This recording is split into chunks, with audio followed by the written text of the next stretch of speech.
On in terms of this is a week of Purim, and Purim is like obviously a big day. It's a whole process. It's a whole 3 day long experience, and we got to get prepared. We have been getting prepared. Um, I don't know if you've been following any of the other shirim, but I've been doing a 4-part series around Purim preparation, but it seems like it's going to be more, throughout this week. So it may end up being like a 10-part series. So there's certain things that I went over already in terms of the fast of Esther. So we go through that. We also went through the Mishalach Manot, the presents, the whole thing.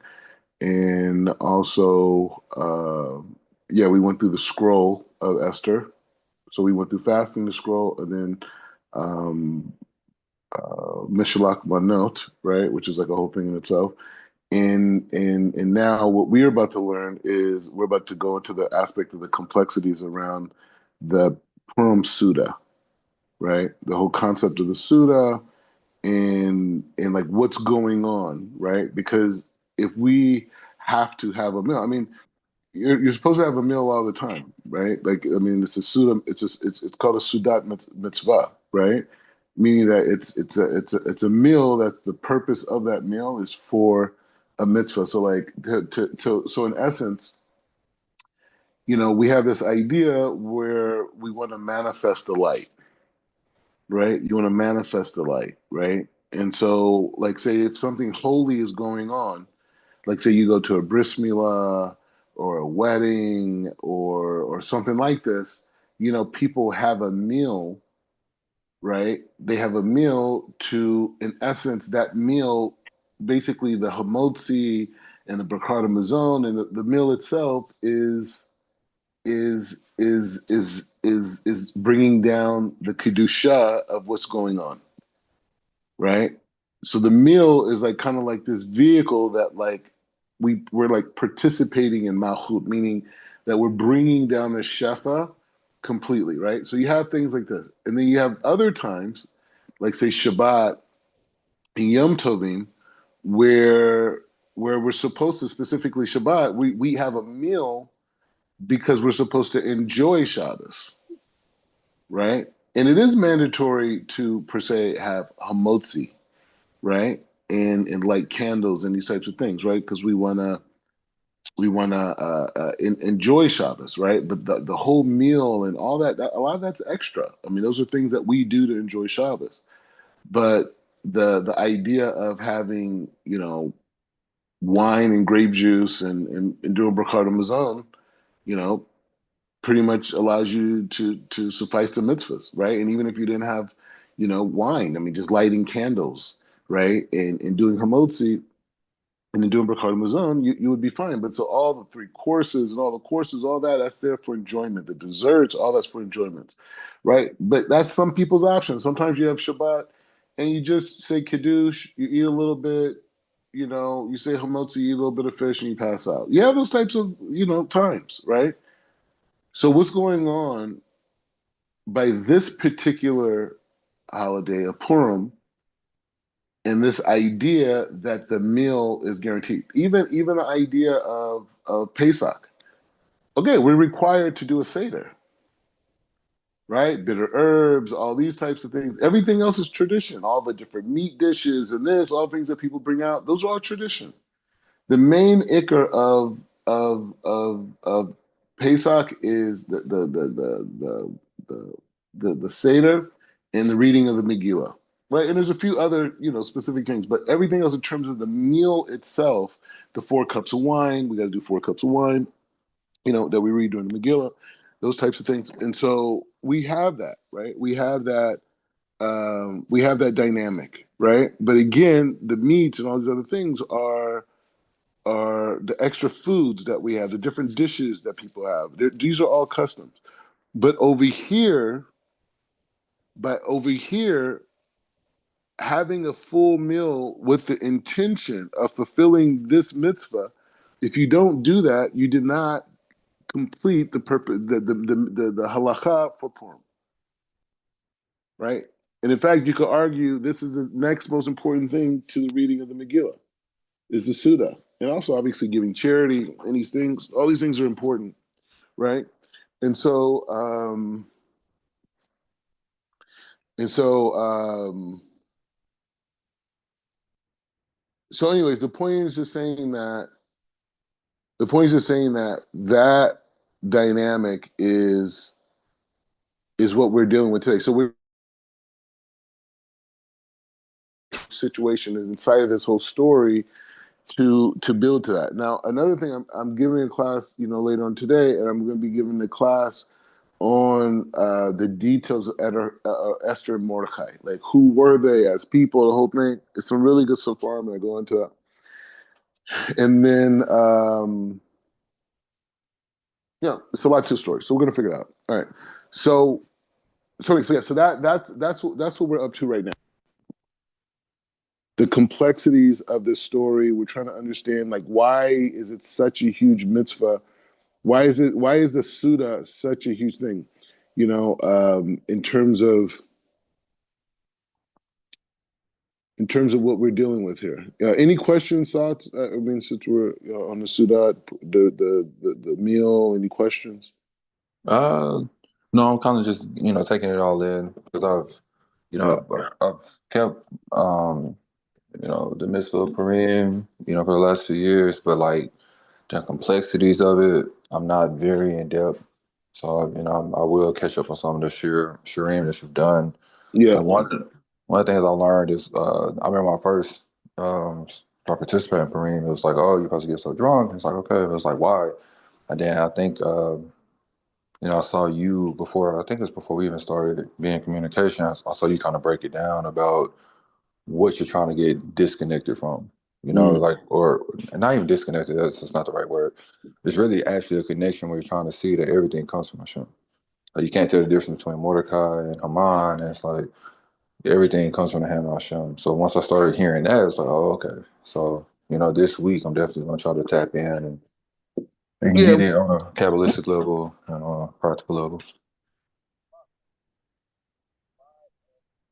Even and also Rabbi Pinchas. Can you hear me? Okay. Yeah, I hear Okay. Yes, and also Chief Rabbi Pinchas also gave a really good share on the fast of Esther. So I really enjoyed that.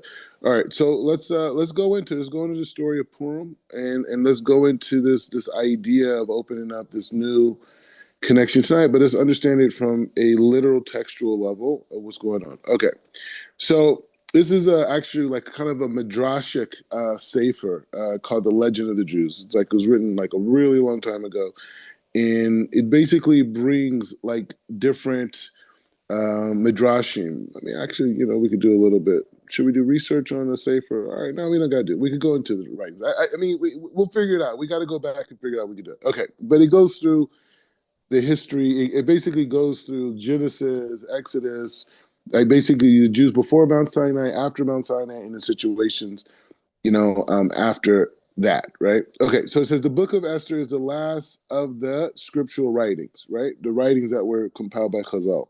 He said the subsequent history of Israel and all of his sufferings we know of through oral tradition.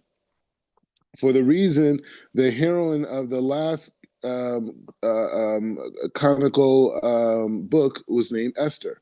That is Venus, the morning star, which sheds its light after all the stars have ceased to shine, and while the sun still delays to rise. Thus, the deeds of the Queen Esther cast a ray of light forward into the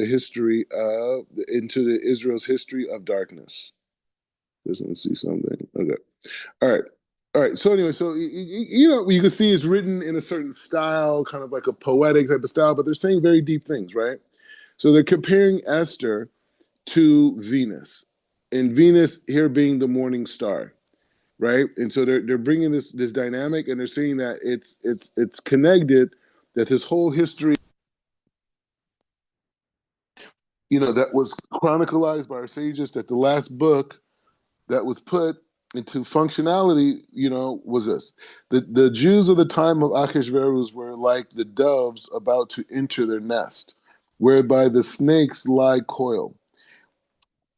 Yet she cannot draw, because a falcon bides without to swoop down upon her. In Shushan, the Jews were in the clutches of Haman, and in the other lands they were at the mercy of murderous enemies of their race, ready to do the bidding of Haman, to destroy and to slay them and cause them to perish. He says, but the rescue of the Jews from the hands of their adversaries is only part of this wonderful chapter in the history of Israel.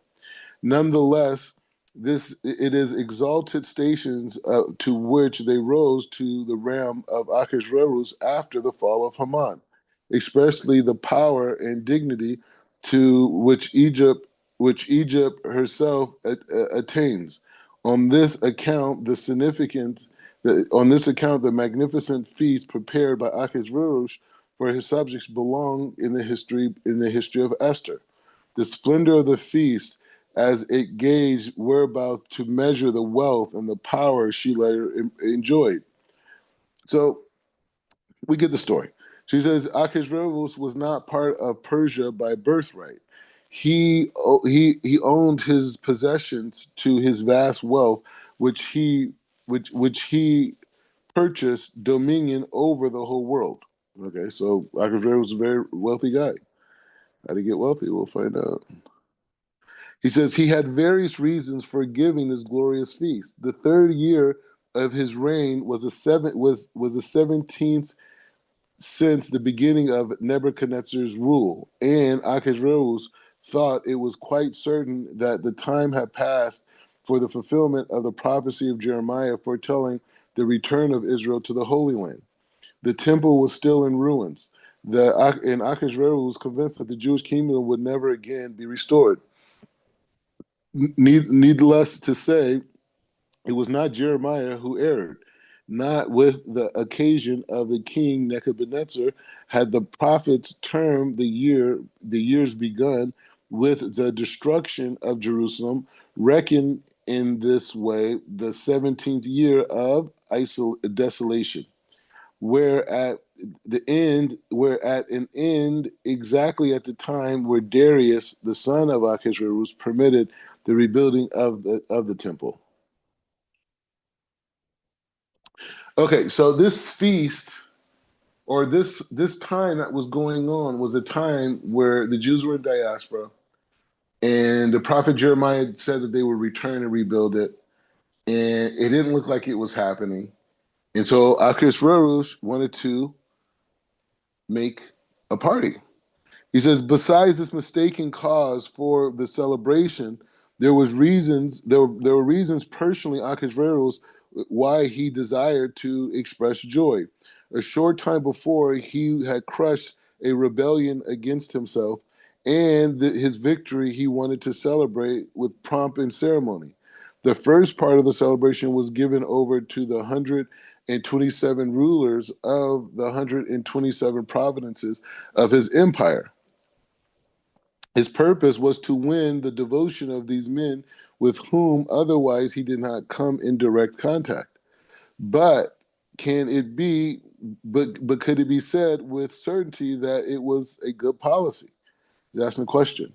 If he had not first made if he had not first made sure of the loyalty of his capital, it was not dangerous to have these rulers near him in case of insurrection. So it's interesting. So this whole thing is, so he's saying the party that he had wasn't just about the fact that the Jews' prophecy. There was another thing that happened, which is there was a rebellion in one of his provinces, and he was able to crush those people. And so he wanted to celebrate that by inviting all the heads of the 127 provinces, right, to this. Now, the 127th has a big context, and we'll get into that, because they say that Esther is a reincarnation of Sarah Amenu, Abraham's wife. So she was reincarnated as Sarah. I mean, as Esther, and Sarah died at 127 years old. And so they're saying that one of the hints to her being the reincarnation that when Esther became queen, she was ruler over 127 providences. Right? He says, for the whole 6 months he celebrated for a feast of grandeur and nobles and the high officials that later whom, according to the constitution, were all required to be Midianites under the Persian king Ahasuerus, as they would have been to the Persians under Medina under the Persian under a Median king. Okay. He says this was the program. This was the program of the feast.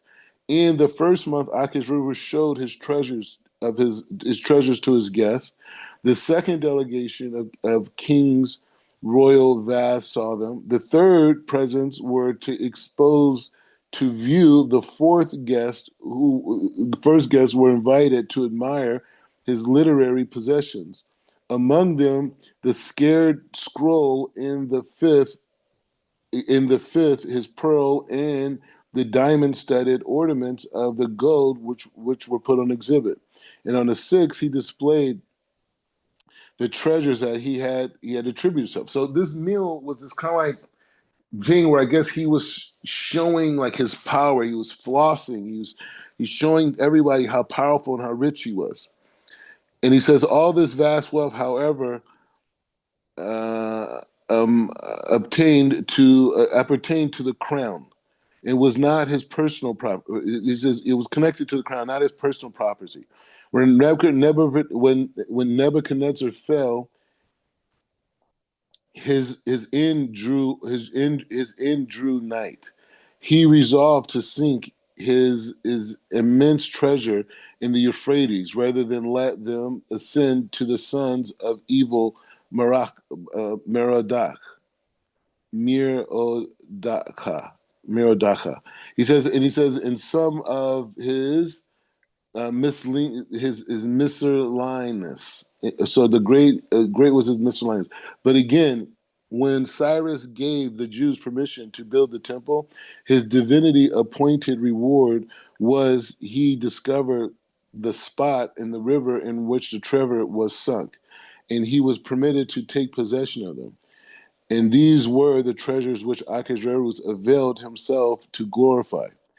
So so I guess what happened was that Nebuchadnezzar had this huge amount of wealth. And so before he died, he put all of his wealth inside of the Euphrates. And Cyrus, who came later, the king of Persia, was able to connect to this wealth because gave permission to the Jews, right? And and and then from there, that's the wealth that was inherited by Achashverosh. So when he's showing this wealth off, this is not his wealth, right? Because he made money himself, but rather this is the wealth of the kingdom that comes from Nebuchadnezzar. And he says, but again, when Cyrus gave permission to build the temple, his divinely appointed reward was that he discovered the spot where the river at which the treasures were sunk, and he was permitted to take possession of them. These were the treasures of Ahasuerus availed to himself with glory at his feast. He says, so his purgatorius prodigious were that he during the 6 months of the feast he unlocked six treasure chambers daily to display their content to his guests. So this meal is interesting, right? Because we're seeing this guy who's supposed to be the most powerful person, in essence, showing off all this wealth and all these things that, had nothing to do with him. And he wasn't even originally, he's not even, from that kingdom at all. He says, Achashverosh was boasted of his wealth, which he had no right to do so. His treasures come from the temple, God says, variably. So this is interesting. The wealth that he's showing off is the wealth that Nebuchadnezzar took from the Jewish people, right? And he's showing this wealth off every day, right? And he says, the treasures have come from the temple. God says, he says, verily has come to, he says, verily has the uh, creator of the flesh and blood any possession of his own. He says, I alone possess the treasures, for the silver is mine and the gold is mine. He says amongst the treasures displayed were the temple vessels, which Achashverosh desecrated with his drinking about. When the noble Jews who had been invited to the capital saw these, they began to weep, and they refused to take further part in the festivals. Thereupon the king commanded that a separate place be assigned to the Jews, so that their eyes may be spared the painful sight. And he says, and there was no incident that arose the memories in them, for the Achashverosh arrayed himself in the robes of the state once belonging to the high priest of Jerusalem. And this too made the Jews smart uncomfortably. The Persian king that wanted to mount the throne of Solomon, besides, but hereby he was thwart because of the ingenious construction of an enigma to him. The Egyptians artificers tried to fashion a throne in the model of Solomon, but in vain. After 2 years of work, they managed to produce a weak imitation of it, and upon this, Achashverosh sat during his splendid feast. So they tried to build like a whole throne and a whole concept that existed. Like this guy was like a total poser. Not only was he trying to be like the pretend he was part of this lineage of Cyrus and all these great rulers, which he wasn't, that ruled in Persia, he even was envious of even the Jews, right? And he wanted to recreate this whole thing by them, the same level of greatness that King Solomon achieved. He says the festivities in Sushan. He says, at the expiration of the 180 days allotted to the feast for the nobles, Achashverosh arranged a the capital of Al-Am, from the creation of the world until he says, okay, from the creation of the world into after the deluge of the unwritten law that had been forced, that the newborns of the patriarchs was the ruler of the world. Thus, Seth was a successor of Adam, and he followed in turn by Enoch, and so on went on, and the firstborn to the firstborn, down to Noah, and the oldest sons of Shem. Now the firstborn of Shem was Elam, and according to the custom, he should have been given the universal dominion, which was his heritage. Shem, being a prophet, knew that Abraham and his posterity, his lineage, the Israelites, would not spring from the family of Elam, but rather from Achapashtach. He says, therefore, he named Achapashtach his successor, and through him the rulership descended to Abraham, and to Isaac, and to Jacob, and to Judah, and the David and his lineage all the way down to the last king of Zedekiah, who was deprived of his sovereignty by Nebuchadnezzar. So I guess they're going through like kind of a lineage to make a point. Then it was God. Then it was that God spake thus: so long as the government rested in the hands of my children, I was prepared to exercise patience. the misdeeds of one were made by the other one. If one of them is wicked, the other one is pious. But now the dominion has been wrestled from my children. It shall at the very least invert its original possessors. Elam was the firstborn of Shem, and his deeds shall be given in and his deeds shall be given the rule, so that he lapped that it happened in Sushan, and the government in Elam became the seat of government. Okay, so it's a whole thing happening right now, right? So let's go back a little bit to see what's going on. Okay, so let's go back a bit. So Akashverus arranges this meal in Alam. Okay, okay. So that's a statement. So the residents of city in the capital. So the residents, it was in Sushan, right? And in the capital of Sushan was a city called Alam. Okay, so he says from the beginning. So now he's going to a different idea. From the beginning of the creation was an unwritten law that the firstborn passes down. So you give to your son gives to his firstborn son, on and on and on. Right. So this is the thing. So he says Seth was the successor of Adam, and then Enoch was the successor of Seth, and it was firstborn passed all the way down to Noah. Right. He's going through the 10 generations between Noah and Adam and Noah. And his oldest son Shem. So Shem comes. This is in our 10th generation. Now the firstborn of Shem was Elam. Okay, so Elam was the firstborn of Shem. Okay, according to the custom, he should have been given universal dominion over his heritage.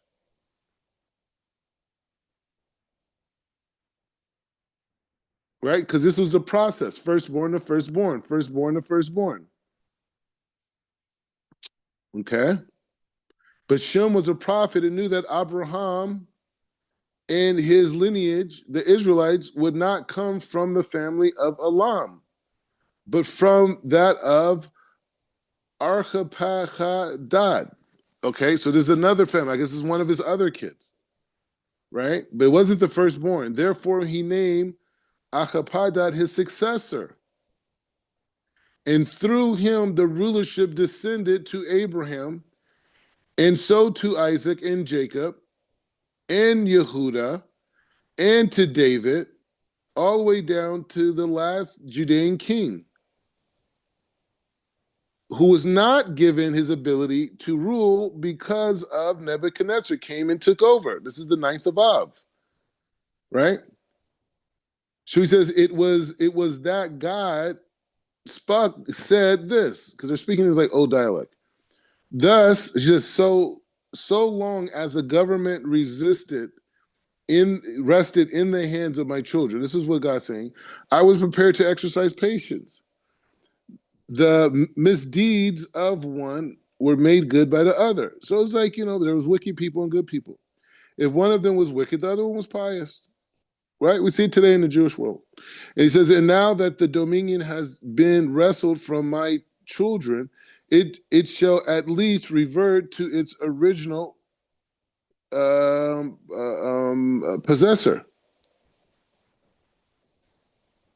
Okay. So this is understand what's going on. The misdeeds were made of good or bad. Okay, so this is the society. It was chetzi, half and half. Some people wicked, like Benoni, right? People, some good, some not, whatever. He says, but now the dominion has wrestled from my children, right?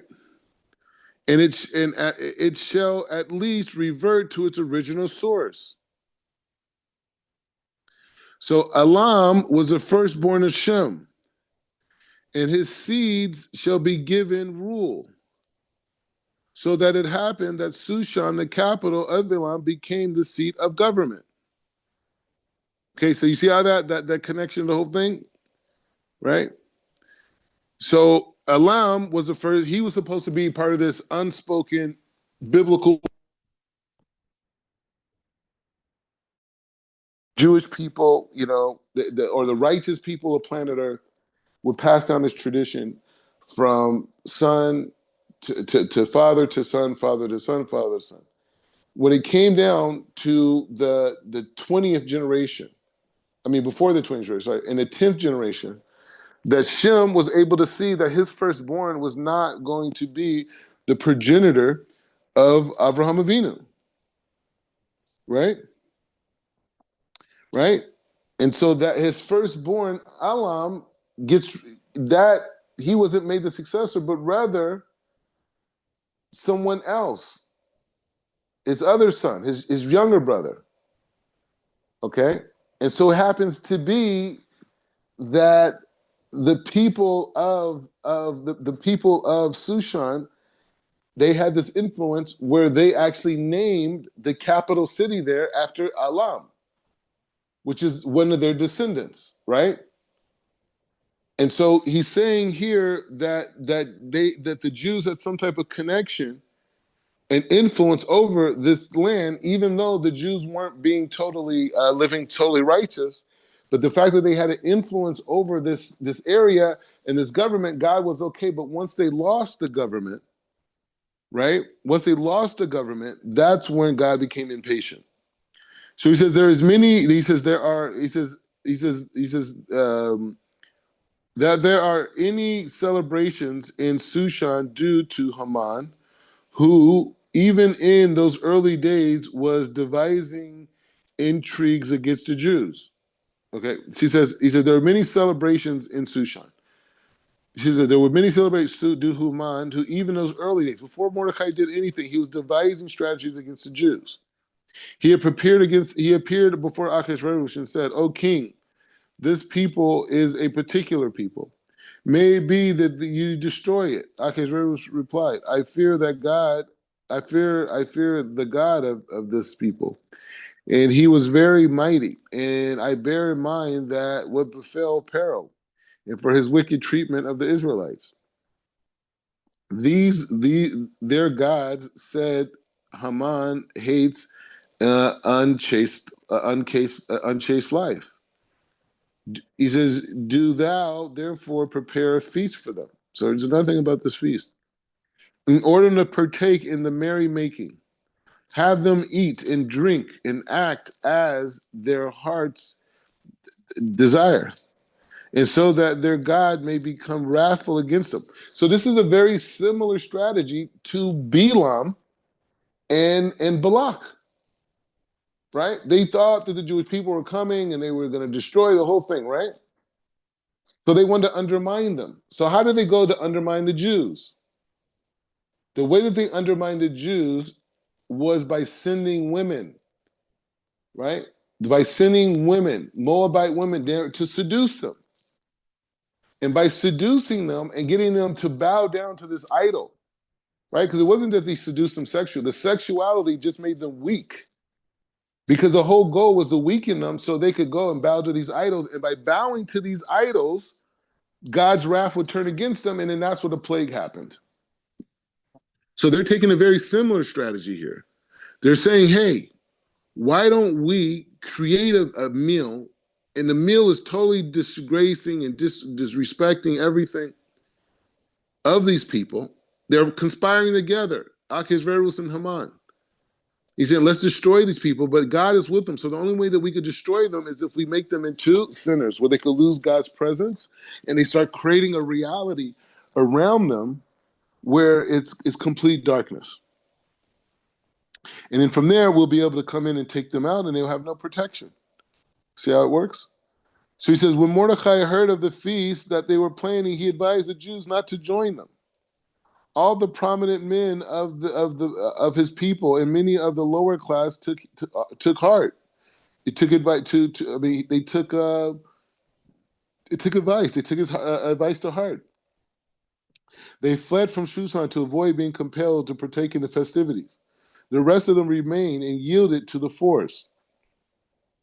They participated in the celebration and even permitted themselves to eat food prepared by the heathen. Though the king had not taken care not to offend the religious consensus of the Jews in such details. So they had non-kosher food. And he said, and he had been that there were no need for them to drink wine touched by the hand of the idolater. He says there's no need to be precautious, that there was no need for them to drink wine touched by the of an idolater. Let them eat alone the forbidden food. And arranged the feasts were entirely in charge of Haman and Mordecai, so that the other Jews or Gentiles might abstain themselves from for the religion's reasons.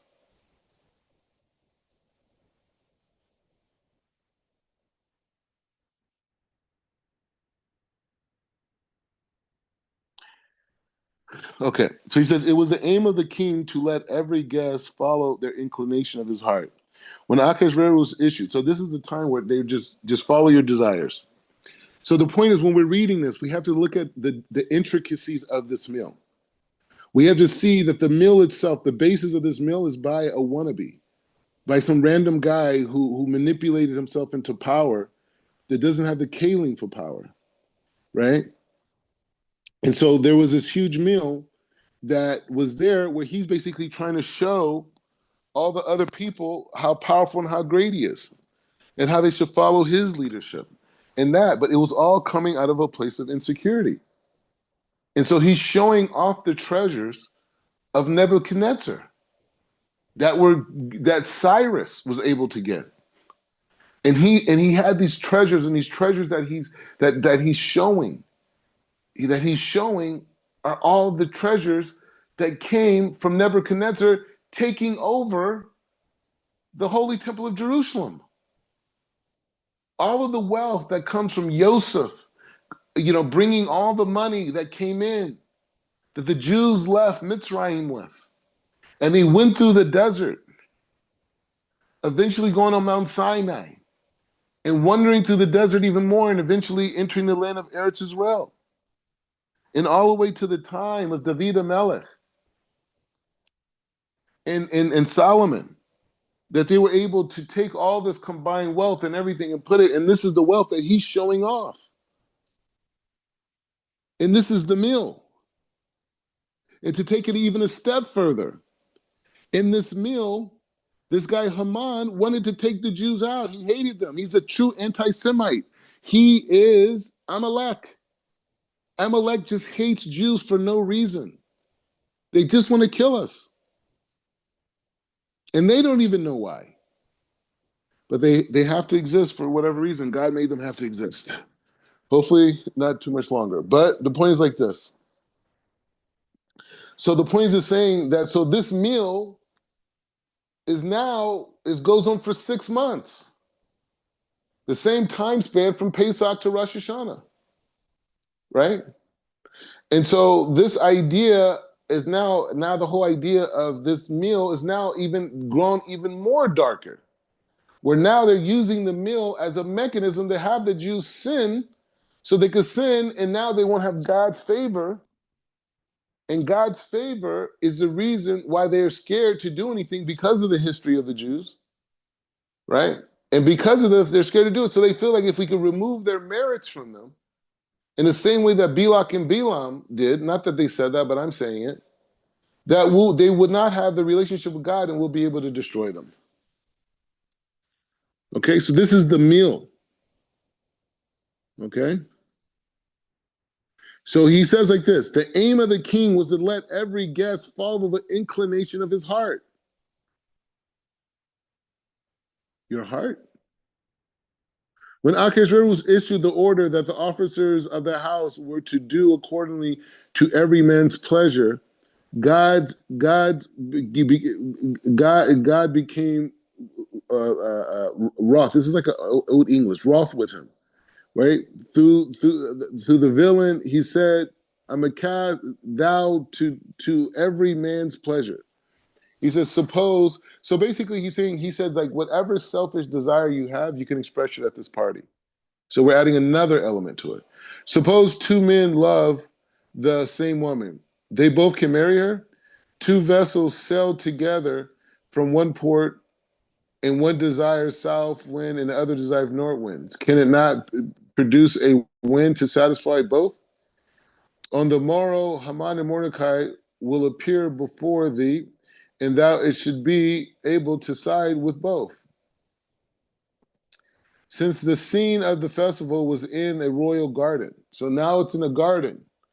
The upper branches of the huge trees were made of interlaced, were made to interlace with each other.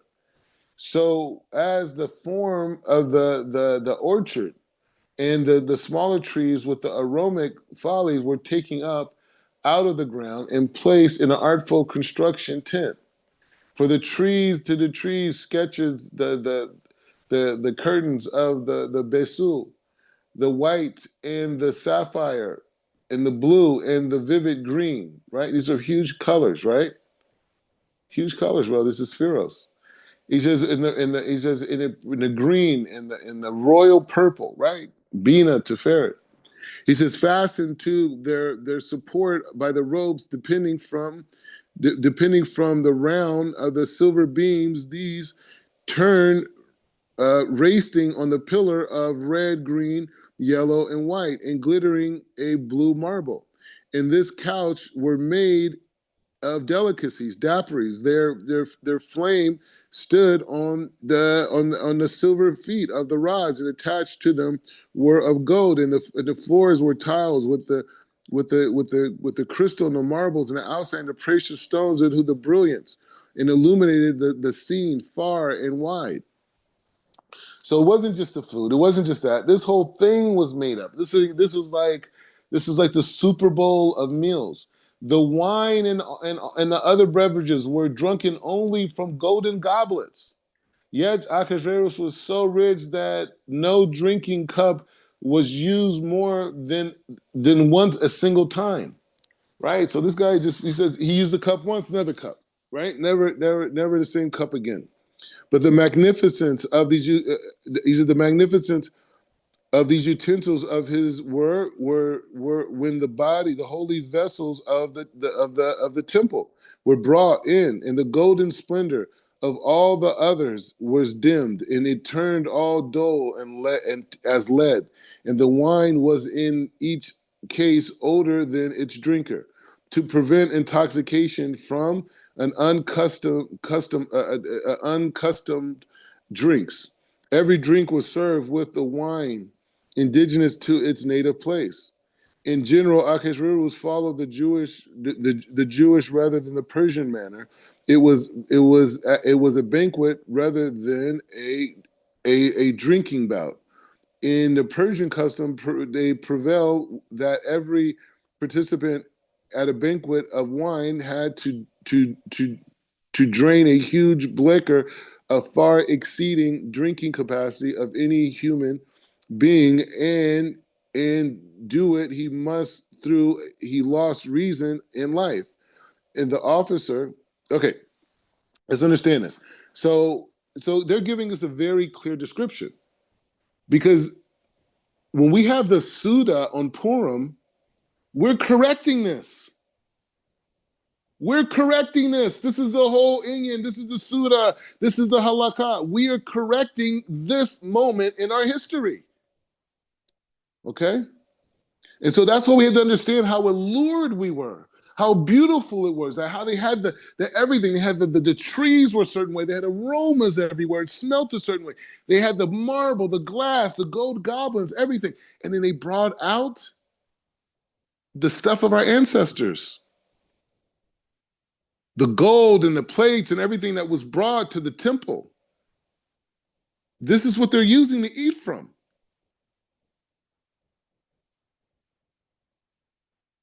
Imagine that. So he says, and not only that, he said it wasn't. This is a very key point too. He says Acha's rulers followed the Jewish rather than the Persian manner. In terms of the event itself, the Persians, the custom prevailed that everyone just comes and they get drunk, right? Drinking capacity of any human level, that was the goal, right? And he must do so, and he loses reason in life. So when they were drinking for the sake of losing life. He had no understanding. He said the officer butler, accordingly to every lucrative guests was very lucrative because the guests at the as such walas were in the habit of bribing them to purchase the library of drinking as little as they pleased or dared. This Persian habit of compelling excess in drinking was ignored at the banquet. Every guest did as they chose. So there was a thing that when people used to bribe people and say, hey man, I don't want to drink that much, because when you went to these parties, you had to get drunk. You had to get drunk unbelievable for the sake of losing logic, for the sake of losing life. He said the royal bounty did not show itself food and drink alone. The king's guest also indulged in the pleasures of dance, as if they were so minded. The dancers were provided who charmed the company with their artistic figures and displays of purple covered floors, and that they enjoyed that the enjoyment of the participants might not be wise to may not be it. All right, so participants might in no wise be marred, as by the separation of their families all were permitted to bring their households with them. The merchants were released from the taxes imposed upon them. He says, so sure was Achashverosh of his success, a host, that he dared to say to his Jewish guests, will your God be able to match this banquet in the future world? He said this to the Jews, whereby the Jews respond, the banquet of God will be prepared for the righteous in the world to come, is that of, it is written, no eye that's just seen it, but God's. He will accomplish it for them, that the weight upon him. If God were to offer us a banquet like unto shine, O king, he would say, such as this we ate at the table of Achashverosh.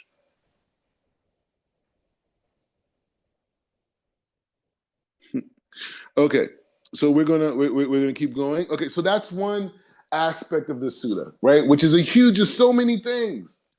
There's so many deviancies. There's so much darkness that was created through this process, right? And it's obvious, and we see it. And so now we're dealing with that reality that we participated in this Seudah, where this animal, this Achashverosh person, literally says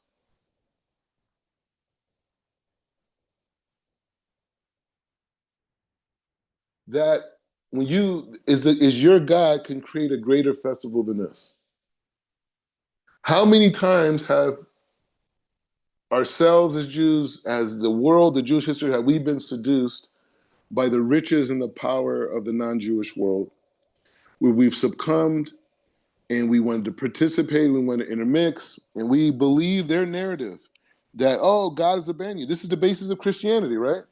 The basis of Christianity is that, no, God's not with you guys anymore. Stop all that Jewish stuff. Come over here with us, right? This is the whole basis. Stop all that Christian stuff. Come over here with us, silly. All that, your Messiah is going to come. Look at your buildings. They're all in ruins. Look at Jerusalem. It's not going to happen. Join us. Forget about it. This is the Seudah Purim. This is the Seudah Purim. The Seudah Purim is reflective of us eating with them. Let's continue on. So Vashti's banquet. So this is another banquet going on at the same time, right? But it's different. Let's see. So he says the banquet given by Queen Vashti to the women differed slightly from Achashverosh. She sought to illuminate, not illuminate, emulate, sorry. She thought to emulate her husband's example, even in the point of exhibiting treasures. Six store chambers she displayed daily to the women she had bidden as guests, and she did not even shrink from straying herself in high priestly garments. The meat and the dishes at Akesh, the meat and dishes as at Achashverosh's party, where the Palestinians only instead of wine, liquors were served in sweets. She says, it just as the weak sex is subjected to sudden attacks of indisposition, the banquet was given in the halls of the palace so that the guests might need to withdraw to adjoining chambers. He said the glorious ornaments, apartments of the palace, besides, were more attractive to the feminine taste than the natural beauties of the royal garden. For a woman would rather reside in beautiful chambers and possessions of beautiful clothes than eat fatty cleaves.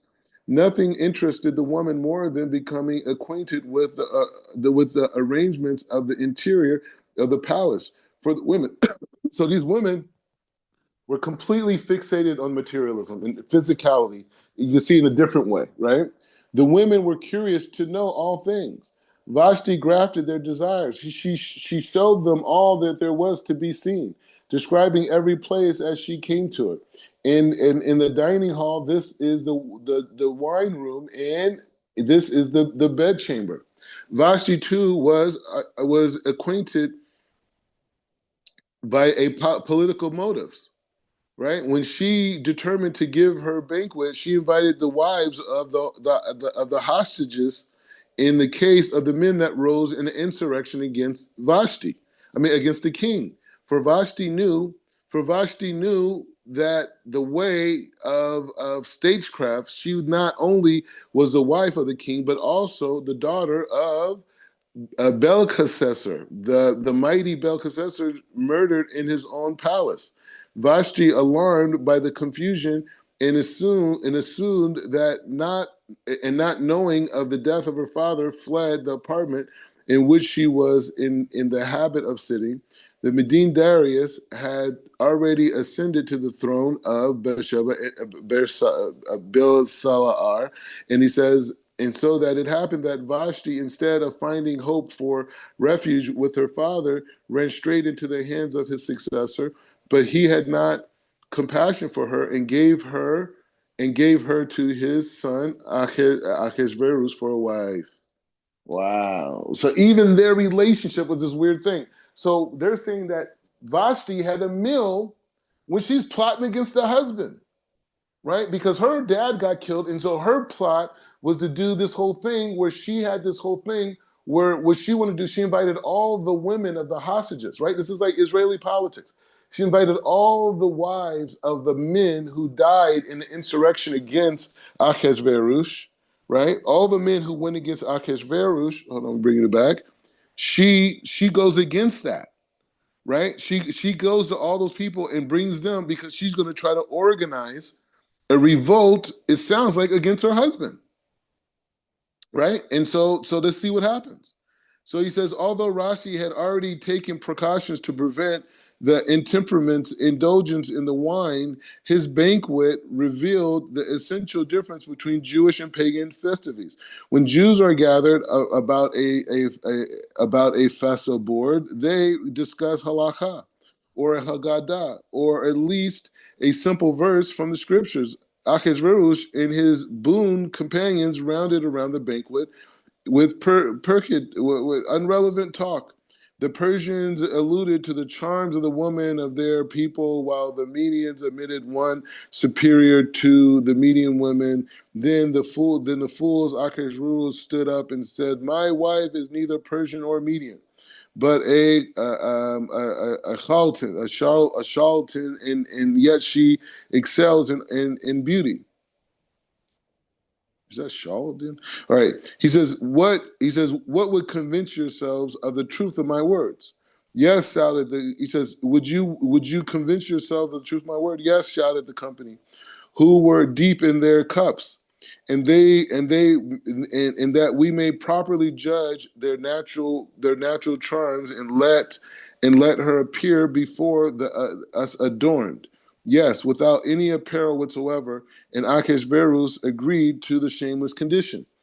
So basically, we're having a Kanye West moment at the Grammys with his wife. So basically, he wants to prove that he has control over her, and she's just there for beauty, and he's really the king, and she's nobody. And so they said, strip her. He says, take them clothes off in front of us. Show that you have power, that she will shame herself in front of the whole kingdom for you.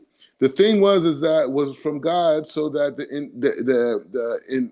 incense so that since a demand should be made Vashti by the king, the whole week Mordecai had spent in fasting and praying and supplication, supplicating God to met out the punishment to Ahasuerus for the desecration of the temple utensils.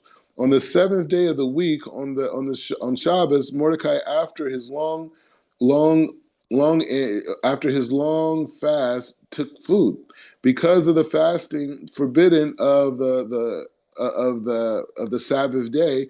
God heard the prayers of the Sanhedrin, and he sent down several angry angels of confusion to put in the end to Ahasuerus' pleasure. And their names were Mahuman, Mehuman, confusion,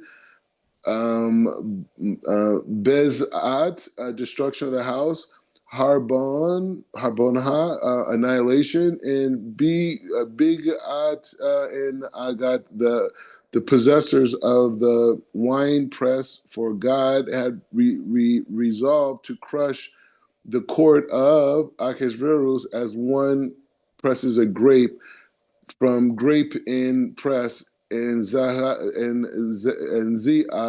the observer of immortality, and carcass and knocker. Okay, that was heavy. So there's angels that were sent down. Mordecai, because of Mordecai's tefillah and his fasting, there was angels sent down. There was a particular reason why the interruption of the feast took place on Sabbath. Ooh, this week the Shabbos is on Sabbath. I mean, the Purim's on Sabbath for us in Jerusalem.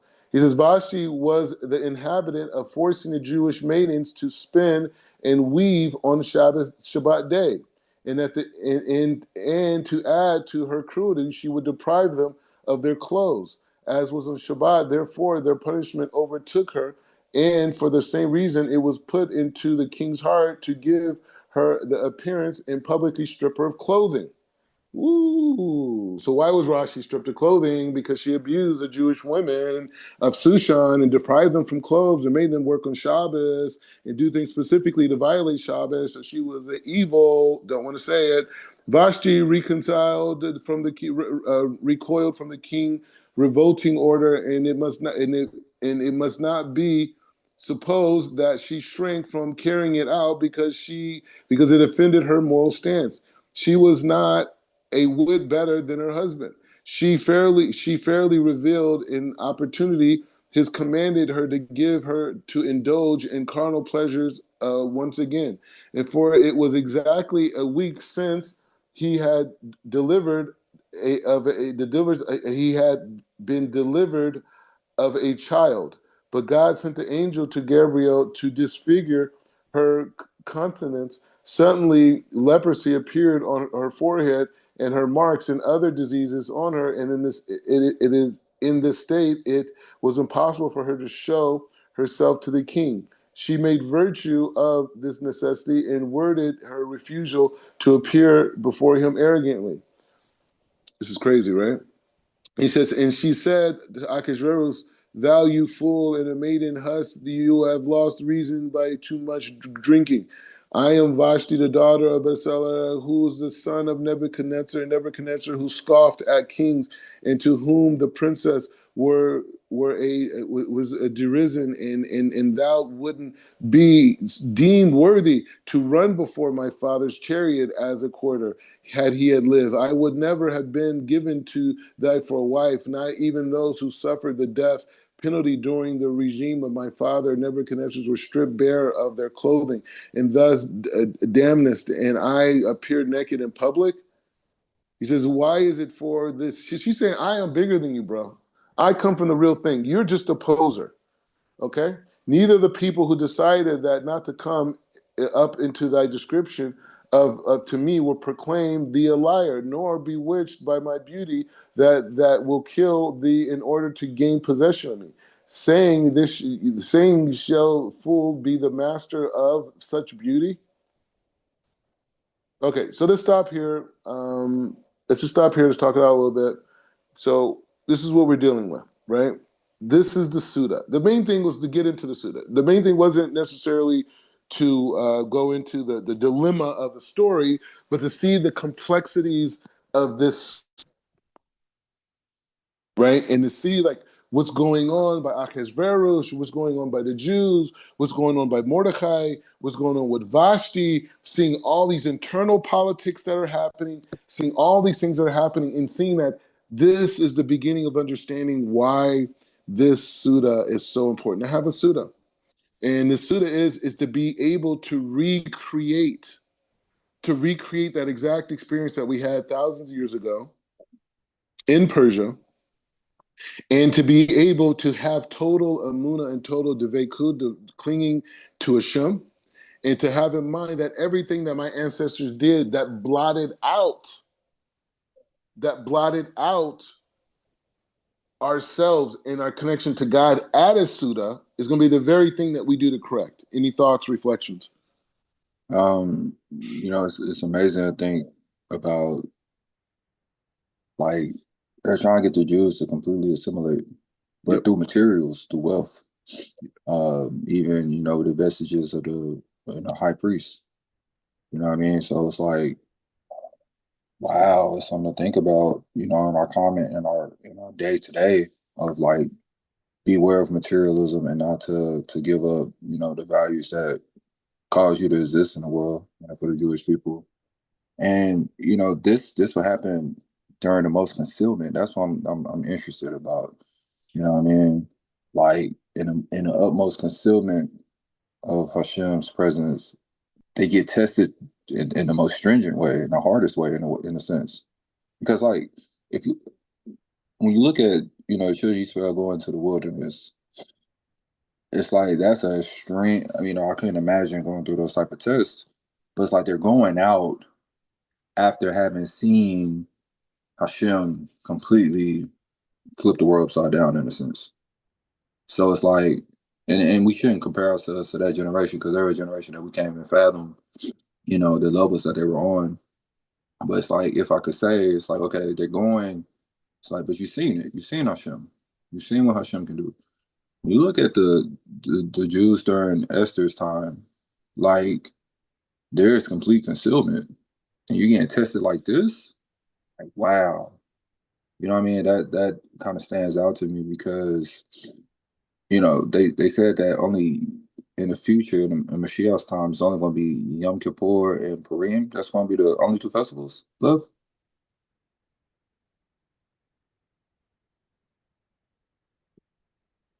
Rob, can you hear me?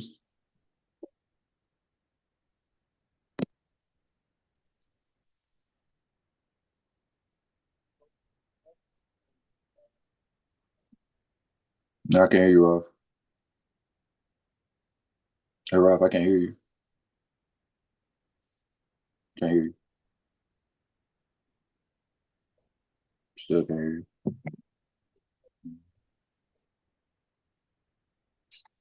Rob, you have no audio. Can you hear me? I can hear you now. Okay. Okay, sorry about that. So yeah, so it's the same issue that we saw with the Greeks, right? In terms of, you brought a good point with about this, really, going in on this materialism and all these other types of things, and really being able to look at it and say, hey, you know what? Um, this is a constant theme. Now, one of the great things when you think about the connection between Sarah and Menu and and Sarah Menu and Sarah Menu and Sarah Menu and Esther. So the story is that when Abraham and Sarah, this is a midrash. Abraham and Sarah, Hashem says Lech Lecha. They go into Israel. There's a famine. Some people say it's the first famine in human history. Abraham gets this intuition to go to Egypt, right? He goes down to Egypt. He goes down to Egypt because he's looking for wealth, right?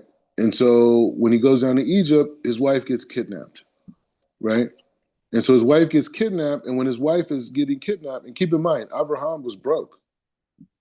He didn't have no money, right? Like he left, there was a famine. They couldn't eat, right? So they go into this place, and his wife gets captured by the richest, most powerful man in all of Egypt, the king, Pharaoh himself. And they said that he spent all of his time trying to seduce her. With wealth, he offered her all the riches, like a portion of the riches of Egypt, the land. Even he offered her even land, the most fertile land in in all of Egypt. He offered And all these Goshen. things, Mm-hmm. hmm and Mm-hmm. she denied all of it, right? And because of that, like you're saying, like the land Goshen, because of that, that land had a certain spiritual merit that it actually protected the Jews when Joseph brought them in from materialism, right? It protected because of Sarah's, because it was connected to her in such a way through rejection that it was something powerful about the soil itself, the land, the earth itself, that allowed the Jews to have such a kedusha surrounding them that they were protected from the materialism from Egypt. It wasn't until they ventured out after Yaakov passed away, when they started to venture out, that they started to assimilate, right? So the point is just saying, so this theme of the Jewish woman having the ability to look at materialism and to transform it and to elevate it is a big theme, right? Even during the times of the Egel with the golden calf, the women didn't participate in it. Only the men did, right? So it's a theme of understanding the elevation, the natural spiritual elevation that women have. Even a woman who's seemingly completely unprepared, like Esther, right? Esther's prepared to be the queen of the world, 127 provinces? No, but she did. This is the power of our people. This is the power of our women when they have to rise to the occasion. And we've seen it even, in communities around the world, right? When women are pushed against the corner, they step up, right? They raise children, do the best they can to build societies. But the point is just saying is this idea of being able to look at the Seudah and its complexities and to see how much of this holiday has to do with correcting that experience. So you don't have to get drunk. We're going to talk more about that tomorrow. Some people are just, I'm not going to be getting hammered drunk. Okay. I'm just letting you know that, right? Like nobody's going to see me as a rabbi walking around like, ugh, you know what I mean? Like, I mean, that's a bad look, right? And people have cameras. So I'll be sipping and chilling, right? But I will be taking a nap, God willing. And that nap, it will be my fulfillment of the mitzvah of not being knowing the difference between Haman and Mordecai, right? And that's the tradition of Rabbi Pinchas and Chief Rabbi Pinchas and the Mikubalim. They have, like, Rabbi Pinchas has a tradition where he has like literally 15 cups of wine and he in the small cups, and he just drinks those cups, and they have a different kavana on each cup. He talks about it. Anyways, we'll go into that as we get closer. But the main thing is to reflect on that idea of the power of the Seudah. Because if this Seudah could bring this much darkness into the world, what is the Seudah that's done properly at the same exact time doing, right? So, anyways, we'll continue on. Let's continue tomorrow. Maybe I'm around this evening to see. But this evening it's kind of tough. I have a family meeting Sunday nights. Okay. So, anyways, so let's continue on. Baruch atah Adonai.